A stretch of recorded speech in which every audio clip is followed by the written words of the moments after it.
everyone out there, and welcome to our next conversation that we're having as part of Empowerthon, which is the inaugural fundraiser for the Parent Tween Foundation. So because it is a fundraiser and it's focusing on our nonprofit, I first want to give a huge shout out to my guest for this conversation, Jackie Simmons, who is the founder of the Teen Suicide Prevention Society. And I just got a notice that there may be some issues streaming to Facebook, which gives me an opportunity to say, first of all, thank you, Jackie, for being with us. I appreciate you so much. You're very, very welcome. And while you work on the tech support, I'll just give it credit where credit is due for the Teen Suicide Prevention Society and for that nonprofit. I'm the director and one of the co-founders. It was actually founded with myself and my daughters. I have 3 daughters, Katie, Stephanie, and Jamie, and all 3 of them have been a huge part of this story.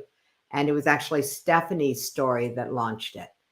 And that's a powerful story. I know you've shared it with me, and I appreciate, number one, working with folks like you who are so mission driven and passion driven.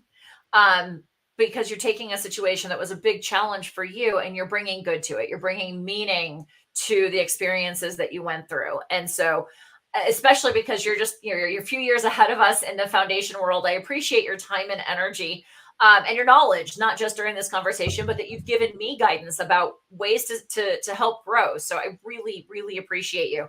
For some reason, I don't know what the issue is, and I don't think it's fixable at the moment. We're not actually live in our Facebook group. So what I'm going to do is I'm going to grab our YouTube link and we'll grab the YouTube link and we'll put it into the Facebook group so that if you do have questions, folks who are listening in, we can ask questions in there. So I apologize. I don't know what the issue is, but we're here to talk with Jackie today about how to take back your relationships. But before we I got a little sidetracked.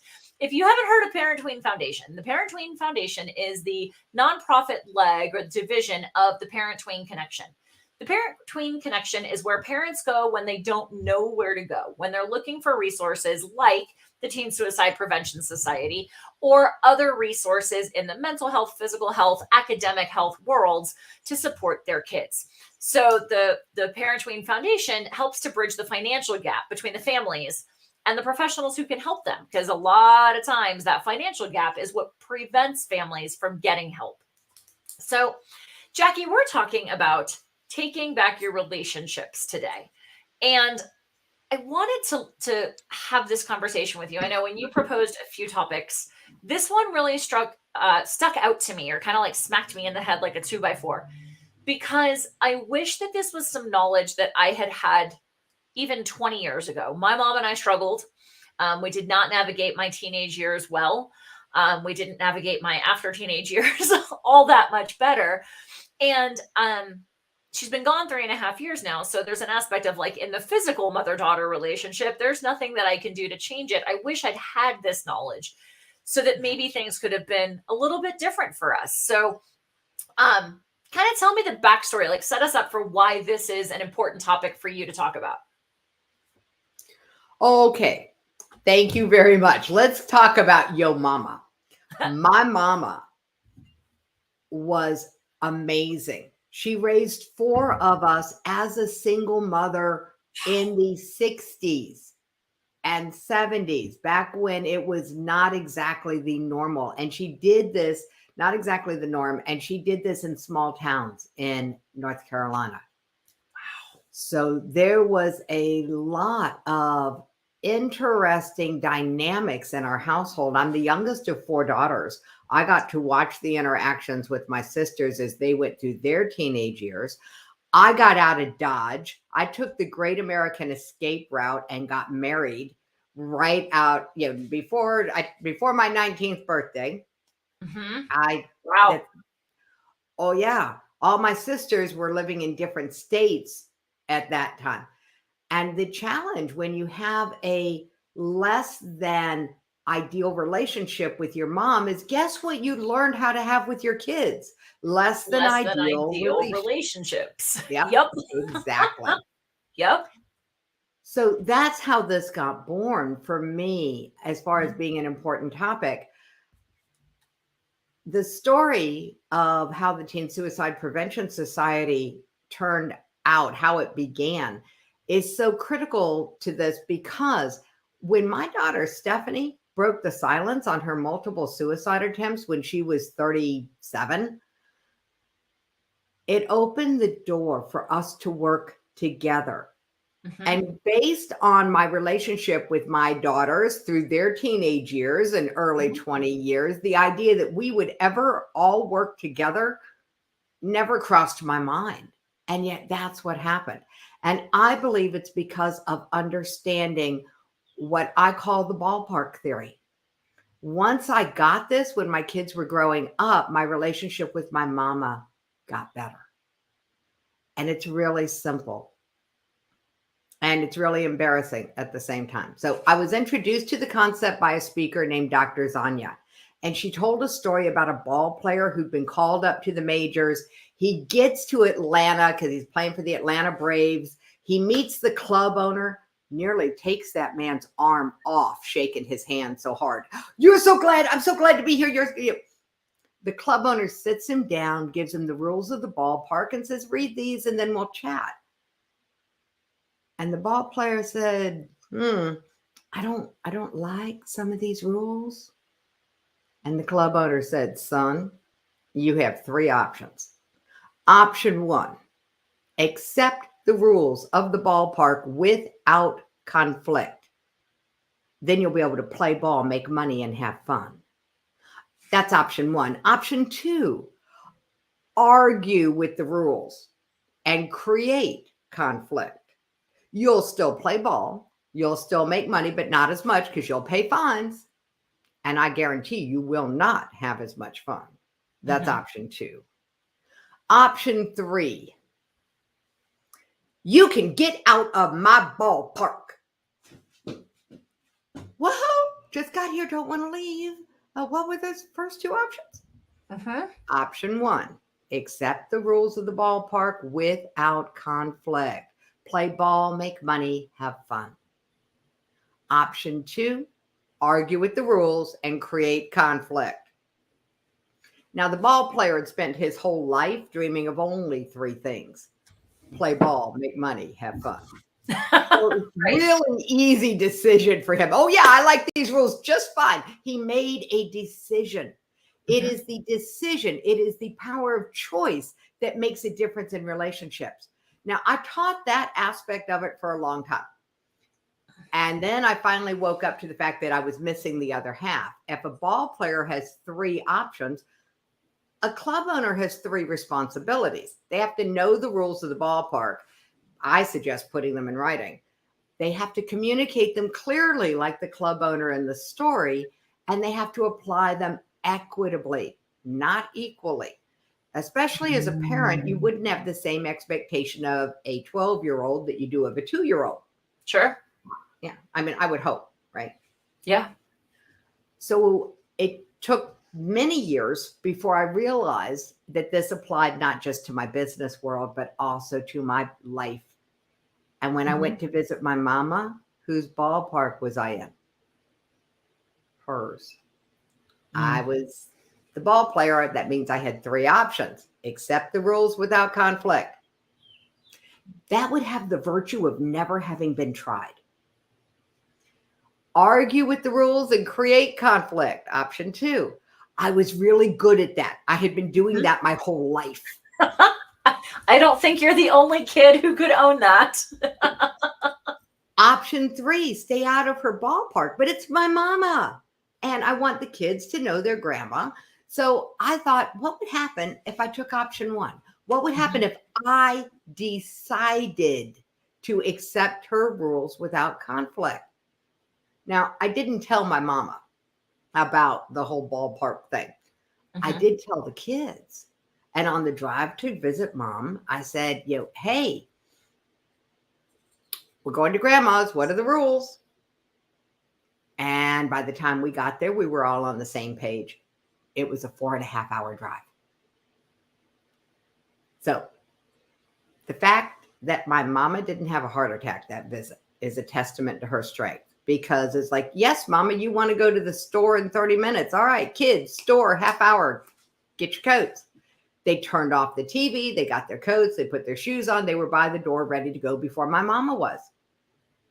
And she's like, what just happened? Where's the conflict I've become so accustomed to? Yeah. So that's what changed. The change was the conversation. It became a yes, mama, you want, acknowledging that I had heard her, letting her feel heard, and then everybody moving because it was her ballpark. I love it. So then that's a decision that we can make when we're the ball player and somebody else has written the rules, right? And we decide, hey, just following them, making the money, having the fun, right? Playing ball, making money, having fun, or in the adult-child relationship, not having stress, not having heartache, not losing your parent before their time, right? Yep. How does that apply when you're the club owner and you're the parent and your kiddo has not yet made the decision? Most likely, you got to start with, do I know the rules of my ballpark? Have I put them in writing? Have I communicated them clearly? Am I applying them equitably? And when you answer those 3 questions as yes, and you've communicated them clearly, that's where most of us fail. Okay. Putting them in writing. Oh my God. Now, here's what happened. The minute that, and it took a couple of years, I finally realized when my mama comes to visit me, whose ballpark was she in? Yours. At least you'd like to think so. Well, it never dawned on me. Every time my mama had come to visit, I would contort my home and my schedule to match her rules, much to the chagrin of my kids and my husband at the time. Once I understood the ballpark theory, once again, I did not tell my mama any of this. And the only thing that happened is when she came to visit, the conversation changed. And that's what will happen with your kids once you do this. Your conversation will change. You have to be brave. You have to be willing to not be your kid's friend, but to be their parent. Big distinction here. Because I came from the generation where we were supposed to be our kid's friend. Not a good idea. It does not help them become adults. Just saying. With my mama, all that happened is the conversation changed. Yes, mama, you want to have breakfast at 7. We have breakfast at 6:30. Do you want oatmeal or eggs, or do you want to fix your own later? She had options. Yes, mama, you want to watch your TV show at 7:30. We have to be on the ballpark. My kids played ball for practice at 6:30. Do you want to come with us or stay home and watch your TV show alone? She had options. That first visit, she was in option 2. She was arguing with the rules. There was some conflict. I just knew what my rules were, so they were non-negotiables. And it was very calm. It was like, yes, mama, this is what you want. I understand that. This is what's going to happen. And these are your choices.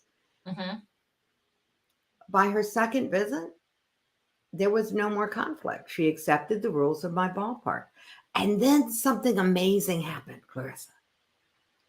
She took option 3 and stopped coming to visit. I went to visit her, took the kids, etc. And my husband at the time took option 3 and did not go with me to visit mama. She was perfectly happy with that. And there was no drama. There was no trauma.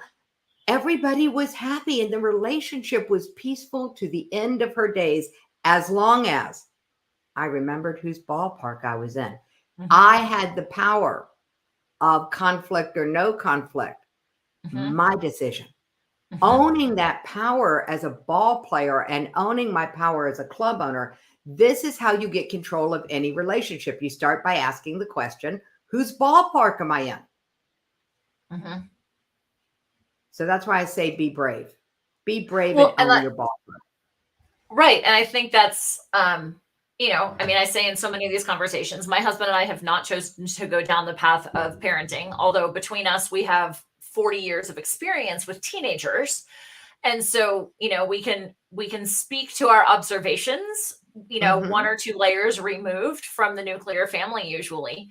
And it does seem like sometimes keeping that equitable enforcement is the hardest part for families, particularly single parents, because when they're the only, and when I say single parents, it's not just single parents who have a co-parent, it's single parents who have a cooperative co-parent and a not so cooperative parent co-parent, but also those parents that make a distinction between solo parenting, where they're the only one involved, period. There is no co-parent for whatever reason. And it's exhausting to try to hold that line sometimes. What are your thoughts? If it is exhausting to hold the line, you're holding the wrong line. When you hold the right line, it's empowering, exhilarating, exciting. If it's exhausting, you probably have not communicated the rules clearly. And you are probably not applying them equitably. If you are exhausted as a parent, you're missing out on the best part of being a parent, which is helping someone unfold into an adult. Sure. Understanding they don't have a fully developed prefrontal cortex. They don't have impulse control. That's why the rules are so critical. We must, as parents, give them guidelines to prevent them from taking an impulsive action, because they will. That part of the brain is not fully developed, not even built out till they're 12, not fully developed until 24, if we're lucky. There's a lot of studies that are pushing that number older and older. And I think it's because we don't understand the power of choice, and them understanding that all actions, all choices, all decisions have a response from the world. And once they grasp that, and they have to get that at home. Yeah, at school, they know if they don't turn in their homework, their grade's going to be lower, but that's not necessarily going to get the message across that an action always has an outcome. So people say, oh, you're talking about rewards and punishments and conflicts, consequences. And I'm like, no, I'm talking about physics. Every action creates an outcome. Helping them understand the most likely outcomes from any given action is a parent's job. And there are a lot of tools available to help parents with this. I think the ballpark theory is one of the most powerful. Absolutely. And we've had some great insights from folks throughout Empower-a-thon and just our podcast guests in general. It's been fantastic. One of the points that I know that we had discussed in preparation for the conversation, one of the points that you wanted parents to take away or to think about is don't go in without a guide. We haven't talked about that yet. When the Teen Suicide Prevention Society was founded, we thought that if we could help people break the silence on the suicide, on suicidal thinking, on this whole conversation that was building, because 3,000 teens were attempting to take their own lives every day in 2019, before COVID. Before COVID, yeah. Before COVID. And we thought if we could help them break the silence, that was the purpose behind our first book. What we've discovered is that it's not about breaking the silence, because by the time they're struggling, it's too late to prevent anything. So we went upstream and we created the guide for the talk that saves lives. This is the script that you have this conversation with your teens before you think they're in trouble, before you think they need it. Now, the elephant in the room. What if I put the thought in their head? That's the elephant in the room. That myth, it's a myth, by the way, and I can prove it. That myth almost cost me my daughter. Because after her first attempt, I sold myself on the idea that as long as she was getting professional help, we didn't need to talk about it. Because I was afraid if we talked about it, I'd put the idea back in her head. While she was getting professional help, she attempted 13 more times. You would think I'd have figured it out, that the thought was already there. But no, I'm a parent. I'm hardwired to believe my kid's okay. So understanding that we are hardwired to believe our kid's okay, that means we're not going to see any signs if there are any signs. And now we live in a day and an age where the first sign is often an attempt. And they don't all survive. Nope. So the guide is free on the website, and it starts with the invitation. How do you get a kid to talk with you about a topic, sex, drugs, alcohol, suicide? Trust me, sex, drugs, and alcohol. My oldest daughter, time to have to talk about sex. She said, sure, Mom, what do you want to know? Parents, get a clue. Our kids are better informed than we were at much earlier age. Yeah. Oh, for sure. So here's the invitation, Clarissa. Hey, honey, I've decided to be part of the mission to end teen suicide. They gave me a guide. I need to practice. Would you have a few minutes to help me practice my guide? That's brilliant. In that moment, you've activated their inner 3-year-old, that little kid that was, I get to help. Oh, goody, goody, goody, goody, goody. And they didn't care whether it was doing dishes or sweeping floors. They got to be the big kid. They got to help. Yeah. You're activating that same part of the brain. It's still there inside your teen. They just don't jump up and down. Just know that it's happening. You've already started building out this buffer chemically in the brain between them and an edge that they may not even know they're near. And they are near that edge, parents. This is my rule. They are near the edge. They are all at risk. Why? Because they all know somebody who took their own lives. They 100%. Know someone who died by suicide. You don't think so? Ask them. Famous comedian, celebrity chef, talented singer. And then when you have this talk, you're going to find out how close to home it is for them. Because it's only 4 questions. The guide is only 4 questions and the rules are very clear. They can answer only yes or no to the first 3 questions. They agree to that rule. And they can tell you as much as they want on question 4. And here's how it works. Clarissa, let's play. Okay. Have you heard? Thank you for agreeing to have the talk. Question 1. Have you heard about the rise in teen suicides? Yes. Thank you. Question 2. Do you have a story? Do you have a friend who's tried or died? Yes. Thank you. Question 3. Have you ever thought of leaving that way? No. Thank you. Question 4. Hey, Clarissa, why stay? What are your reasons for staying? I love it. Why stay? What's that? Why stay? Yeah, I want to hear. Because my life's mission is to leave this world better than I found it, and I haven't attained that yet. I've not left as positive of an impact as I want to. What else? I enjoy life, and I kind of feel like as long as the good Lord saw fit for me to wake up today, there's a reason for my being here. Another way to think about it is, Clarissa, what's so good about your life that you want more of it? What just happened in your brain? I went to all the good stuff. You went to all the good stuff. Here's what really happened. We activated the angst. We activated the part of the brain that has angst and uncomfortable emotion around the topic of suicide. Broadly, near, internally. So we went closed-ended. And while we have that activated in this very safe way, because the rules of the talk are the rules of the talk, we then stole all of that electricity from that neural pathway and redirected it into a brand new neural pathway. A new neural network was being built out. The more you keep someone talking about their answers to question 4, the faster this neural network is built out. And this new neural network has a name. It's labeled in your brain as reasons for staying. And what we found is that when a thought of leaving, which is a naturally occurring thought, it's part of our worst case scenario problem solving mechanism. When a thought of leaving comes through your brain, now it's going to hit this file folder labeled reasons for staying. And the thought doesn't stay around as long because your brain immediately goes to why stay and goes to all of those reasons. I need to just share with you something. Yeah. Everybody who's listening just had their brain rewired. Because of the mirror neurons in the brain, as you started doing this journey, everybody listening went on this journey with you.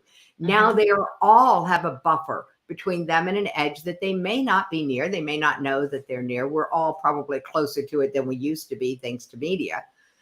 So accepting that, now they've got this buffer built out. Now, here's the caveat for parents, because any parent who's still concerned about, oh my God, what if? Here's the what if. If your child answers yes to number 3, have they had thoughts of leaving? Yep. And because remember, thoughts of leaving are naturally occurring thoughts. That's not a red flag. And they answer no, nothing to reasons for staying. We say stay with them and dial 911. Yep. They may hate you for it, and they may stay alive. I was going to say, but they'll be alive to hate you. They'll be alive. Now, here's something I'd like for you to ponder, and everybody can play along. Out of all the thousands of talks we've done, what percentage of the time does that occur? Make a guess. That somebody says, yes, they've had thoughts of leaving, and no, they have 0 reasons for staying. What percentage of the time? My instinct is that it's higher than I'd like to acknowledge it to be. Make a guess. 10%. Wow. 0. And here's why. We're really good at masking. Someone struggling with depression or suicidal thinking does not want to be a burden on their family. That's reason number 1 that we hear for why not talk. Reason number 2 is they don't want to be made to go see somebody. Or be seen by someone, to be more accurate. Reason number 3, they don't want to lose their job, which happens. They don't want to be put in a situation of an enforced 72-hour psychiatric evaluation, which happens. Yep. Absolutely does. They have all these reasons for not sharing. What do they do then? When you ask question 3, yes or no, they may be honest, may not, doesn't matter. When they answer question 4, what are your reasons for staying? If they don't have any reasons for staying, they will lie. Clarissa, they will lie. And it doesn't matter. Why? Because their subconscious mind is always listening, hears the answer that they have reasons for staying, builds out a file folder of reasons for staying, and it gives them that buffer, even if they lie. Maybe not as big of a buffer if we were to like quantify it, but a buffer is a buffer is a buffer. A buffer is a buffer is a buffer. And here's what's really, really, really, really, really important. In that moment, they know that there's a safe way to talk about the topic where they're not triggering the parent into some kind of reactive mode, because now they know that it's okay to talk, and they can come back. They can ask you for a copy of the script. They can say what else is available from this group. We've got the Why Not workbook. If you've got any doubts about whether they're being honest with you about all of this talk, then you can go to the Why Not workbook and you can say, well, I need to practice the Why Not workbook, and you can work it through them. What does that do? Build a bigger buffer. It just builds a bigger buffer. So that's why I say don't go in without a guide. Do not broach the topic of suicide without a guide. There are people who say be brave and do it, and then they ask us the stupidest question in the world. There are 2 things about the way most suicide prevention programs are designed that really push my buttons. The most stupid question in the world is, do you have a plan? And the reason that's the most stupid question is because of the way the brain really works. When a kid especially has a thought of leaving and they're scared of it and they don't want to share it, they don't want to be a burden on their family, so now they're going to try not to think about it. What are they doing? Now they're thinking about not thinking about it. We're doubling down on the thought. They start setting up this negative echo chamber in their brain. What is your subconscious mind designed to do? Bring about what you think about.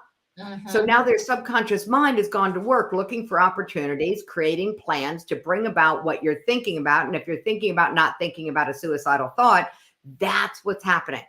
And then because there's no impulse control in the teenager's brain, what we talked about before with the prefrontal cortex, all it takes is opportunity to cross subconscious plan, and they're gone. Kids are waking up in emergency rooms saying, I don't know what happened. And they are telling the truth. When you ask them, do you have a plan? You're talking to what? Their conscious mind. They don't know what their subconscious mind has been doing. So they'll say no, and then they're gone, and you're going, what happened? I did what the book said. The other thing the book says is if you're concerned, ask them to sign a safety contract. I did that with my daughter. Sign a safety contract. I promise I will not harm myself while you sleep is the one that I had my daughter sign. Yeah, right. Like I was going to sleep that night. Right. That's a whole other story. You can be really sleepless for a long time as a parent of a suicidal child. Better than asking them for a safety contract is to every night ask them, other than taking your life, what options do you see for moving your life forward? Because we only take an action on a suicidal thought if we believe it's the only option available. It's why we do anything, right? We when it's the best option at the time, seemed like a good idea at the time, is why we do anything. And besides, have you ever tried to take a cell phone away from a 2-year-old? The minute you try to take suicide off the table as an option, you have put them in the position of holding on to it tighter. So better is redirect their attention to other options. That's an interesting perspective, and I'm glad that you mentioned that. That's something for folks to think about. That's definitely not as consistent in a lot of the suicide prevention modalities that are out there. So this is why I love doing this, because I get to meet so many amazing people who bring diverse thoughts, because there isn't any one thought that's right for every single human, every single parent, every single kid, every single human. So I love it. Okay. The final question, and we're going to keep this short so that we can try to get folks out of here. You say, when in doubt, sing. As a singer, I love this advice, but tell me why you offer it. Row, row, row your boat gently down the stream. Merrily, merrily, merrily, merrily, life is but a dream.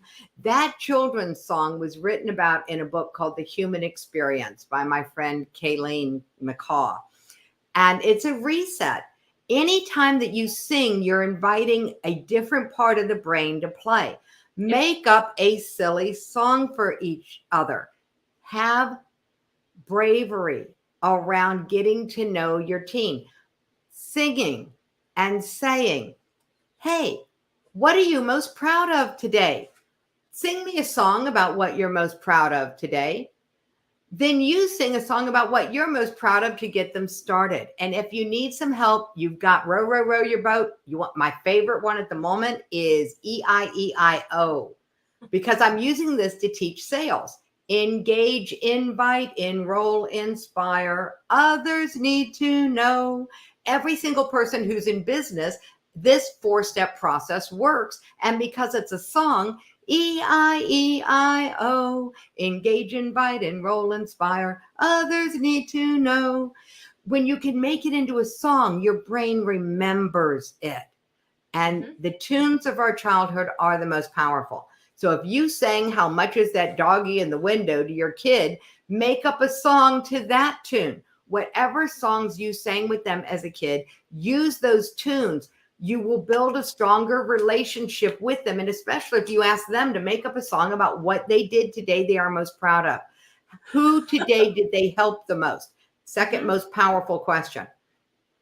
Sean Aker, the positive psychology professor from Harvard, said, we don't become successful because we have a support network that supports us. The correlation is, do we have a network that we support?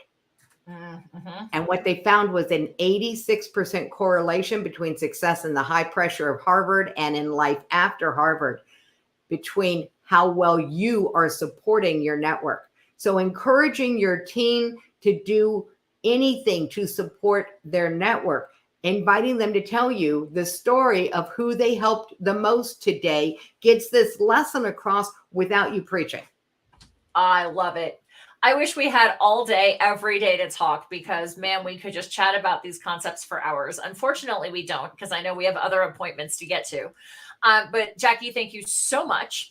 Anybody tuning in, I warned you there was going to be a shameless request for a donation. Again, Parent Tween Foundation is in our infancy, and we are just trying to get some startup funding to do the things that need to be done to help families.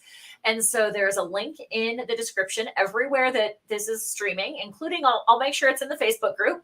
And the best way that you can say thank you is by making a donation through Jackie's link.